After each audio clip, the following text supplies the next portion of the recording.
America में एक शख्स की गिरफ्तारी होती है। इसकी गिरफ्तारी के साथ ही देश की बड़ी से बड़ी गैंग की जेलों में बैठे गैंगस्टर्स की सेल में सुगबुगाहट शुरू हो जाती है।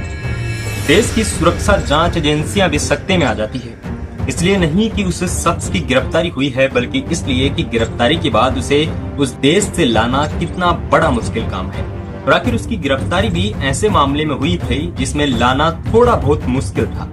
आखिर लगातार जितने भी न्यूज चैनल्स थे, पॉडकास्ट चैनल थे, वहां पर लगातार प्रशासन से जुड़े हुए, गैंगस्टर से जुड़े हुए लगातार तमाम तरीके के लोगों के पॉडकास्ट आना शुरू हो जाते हैं। दरअसल उस शख्स का नाम था अनमोल बिश्नोई, जिसे अमेरिका के कैलिफोर्निया में गिरफ्तार किया गया था। गिरफ्तारी का कारण भी था, उसे अवैध रूप से अमेरिका में रहने की इजाजत नहीं थी।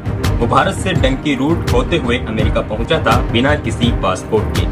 हालांकि उसने जाली पासपोर्ट बनवाया था, लेकिन वो अवैध तरीके से अमेरिका में रह रहा था और इसी चीज की बुनियाद पर उसे अमेरिका की एजेंसी ने गिरफ्तार कर लिया था। देश की बड़ी से बड़ी जेल यानी तिहाड़ जेल की कई सारे गैंगस्टर्स की सेल में भी सुगबुगाहट शुरू हो जाती है। आखिर कौन है ये अनमोल बिश्नोई और क्या वजह है कि अनमोल बिश्नोई के लिए गैंगस्टर लॉरेंस बिश्नोई ने अपने बचपन के दोस्त गोल्डी बरार से भी किनारा कर लिया।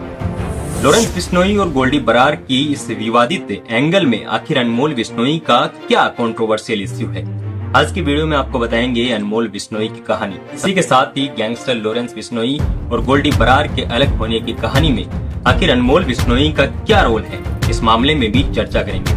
दरअसल अनमोल बिश्नोई उस वक्त छोटा था जब गैंगस्टर लॉरेंस बिश्नोई अपराध की दुनिया में नाम कमा चुका था। भाई का पहले से गैंगस्टर्स की दुनिया में नाम था, तो गैंगस्टर्स की दुनिया में आने के लिए किसी तरह का स्ट्रगल अनमोल बिश्नोई को नहीं करना पड़ा। यही कारण था कि अनमोल बिश्नोई जब छोटा था तब से लॉरेंस बिश्नोई के नाम से दादागिरी किया करता था। अपने गांव आसपास के इलाकों में लगातार फिरौती मांगा करता था। पहले तो ये छोटे छोटे दुकानदारों से हफ्ता वसूली का काम किया करता था, लेकिन देखते ही देखते अवैध तरीके से पैसे कमाने का चस्का इसको ऐसा लगा कि इसने एक बार एक बड़े राजनेता से फिरौती मांग ली और यही रीजन था कि इसे बाद में भागना पड़ा।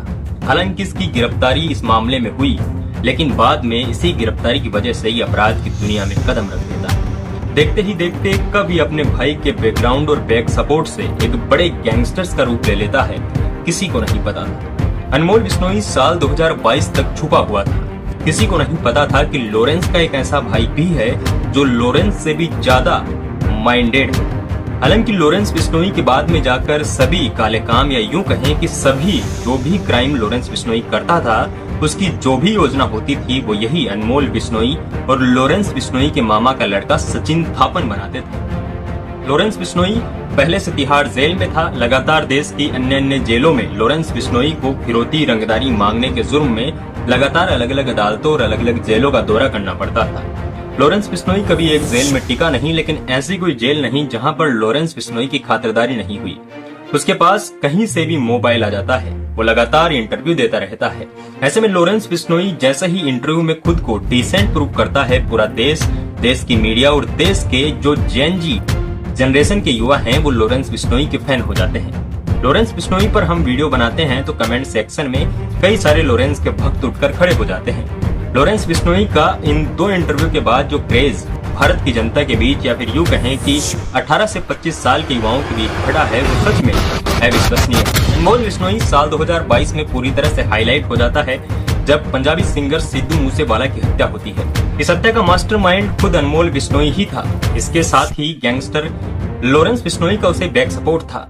बाहर बैठे गैंगस्टर गोल्डी बरार इस हत्या को पूरी तरह से मॉनिटर कर रहा था। सिद्धू मूसेवाला की हत्या में एक और गैंगस्टर का नाम शामिल है जो हाल ही में चर्चा में है, गैंगस्टर जग्गू भगवानपुरिया।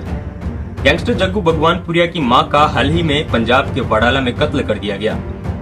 हालांकि बाद में ये कहा गया कि इस कत्ल की जिम्मेदारी बम्बिहा गैंग ने एक गैंगस्टर कौशल चौधरी ने ली है, लेकिन जग्गू भगवानपुरिया के बारे में कहा जाता है कि जग्गू भगवानपुरिया ने सिद्धू मूसेवाले का कत्ल में इनके शूटर्स को हथियार मुहैया कराए थे और जाने के लिए, फरार होने के लिए कार भी मुहैया कराई थी। बाद में जब ये लिंक निकले तो गैंगस्टर जग्गू भगवानपुरिया से भी पूछताछ इस मामले में हुई।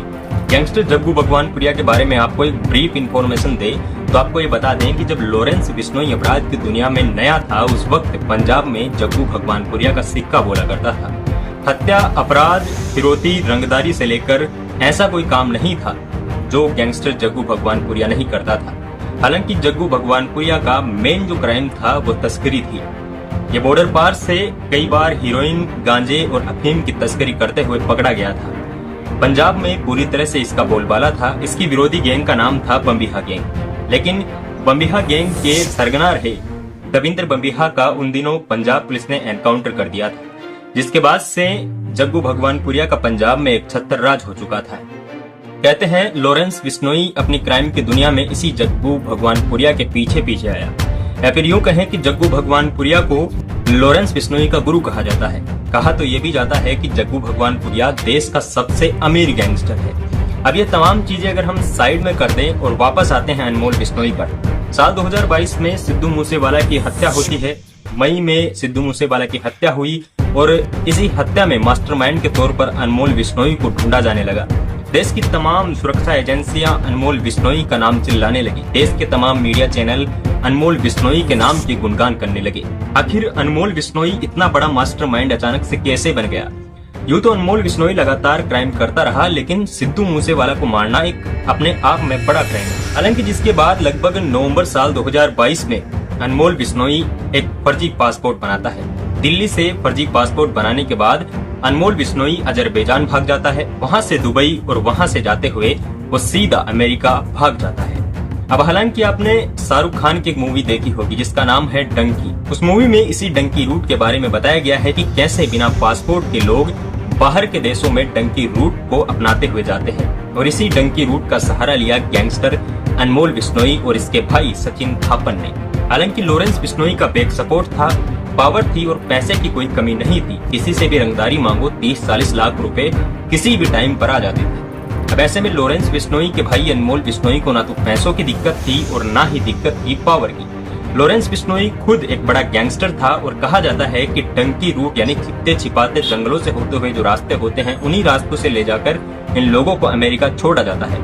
बाद में वे यहाँ पर कई सारी मजदूरी करते हैं, कुछ लोग और चीजें जो हैं वो कमाते हैं और जब वापस आते हैं इन्हीं डंकी रूट के अपनाने के बाद आते हैं। हालांकि डंकी फिल्म में पूरी तरह से दिखाया गया है कि ये रास्ता जितना इजी होता है उतना इजी है नहीं। अगर 50 लोग डंकी रूट से अमेरिका जाते हैं तो उनमें से पहुंचते पहुंचते सिर्फ और सिर्फ 5 लोग बचते हैं। बाकी के या तो मार दिए जाते हैं, मर जाते हैं या फिर वापस लौट आते हैं, क्योंकि ये कहानी आसान नहीं है। इसी कहानी में गैंगस्टर लॉरेंस बिश्नोई के भाई अनमोल बिश्नोई इसी डंकी रूट का सहारा लेते हुए अमेरिका पहुंच जाता है। बाद में उसकी गिरफ्तारी अमेरिका में हो जाती है। लेकिन अमेरिका में गिरफ्तारी के साथ ही दरअसल वो राजनीतिक शरण की मांग करता है। इसी राजनीतिक शरण के कारण अब अनमोल बिश्नोई को छोड़ दिया गया था। लेकिन बात यह थी कि उसके पैर में एक चिप लगा दी गई थी जो उसे हर वक्त मॉनिटर करती थी। इसकी मॉनिटरिंग उस पैर में लगी चिप के साथ अमेरिका की जांच एजेंसियां करती थी। हालांकि इस मामले में कहा जाता है कि उस वक्त गैंगस्टर रोहित गोदारा भी अमेरिका में था।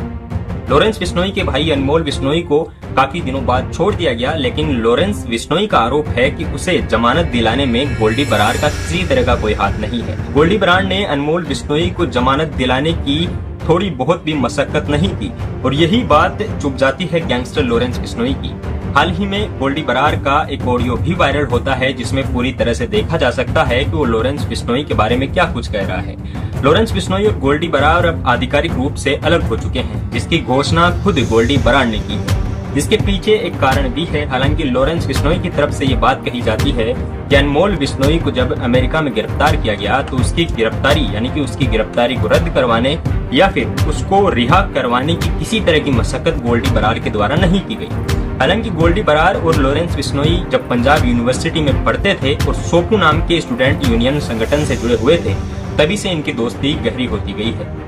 कहा जाता है कि बचपन के दोस्त को लॉरेंस बिश्नोई ने अपने भाई अनमोल बिश्नोई के लिए छोड़ दिया। हाल ही में जग्गू भगवानपुरिया की मां का भी बड़ाला में कत्ल हो चुका है, जिसके बाद से जग्गू भगवानपुरिया, गैंगस्टर लॉरेंस बिश्नोई और बम्बिहा गैंग के बीच कई सारी चीजें जो हैं वो बिगड़ रही है। हालांकि लॉरेंस बिश्नोई और जग्गू भगवानपुरिया उस वक्त तक साथ थे जब तक सिद्धू मूसेवाला की हत्या हुई थी, लेकिन हाल ही में जिस तरह की खबरें आई हैं, लॉरेंस बिश्नोई का आरोप है कि जग्गू भगवानपुरिया ने ही उसके शूटर्स की जानकारी सिद्धू मूसेवाला केस में पुलिस को दी थी।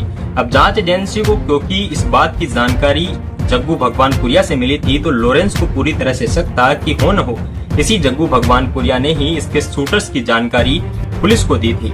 अब इसके बाद से जग्गू भगवानपुरिया और गैंगस्टर लॉरेंस बिश्नोई के बीच जो चीजें थी वो बिगड़ती चली गई और कहा जाता है कि लॉरेंस बिश्नोई और जग्गू भगवानपुरिया भी अब पूरी तरह से अलग हो चुके हैं। गैंगस्टर लॉरेंस बिश्नोई के भाई अनमोल बिश्नोई और तमाम तरह की रिलेटेड चीजों के बारे में जानकर आपको कैसा लगा कमेंट सेक्शन में हमें जरूर बताइए और ऐसे ही अमेजिंग वीडियोस के लिए आप हमारे YouTube चैनल और Facebook पेज को भी सब्सक्राइब कर सकते हैं।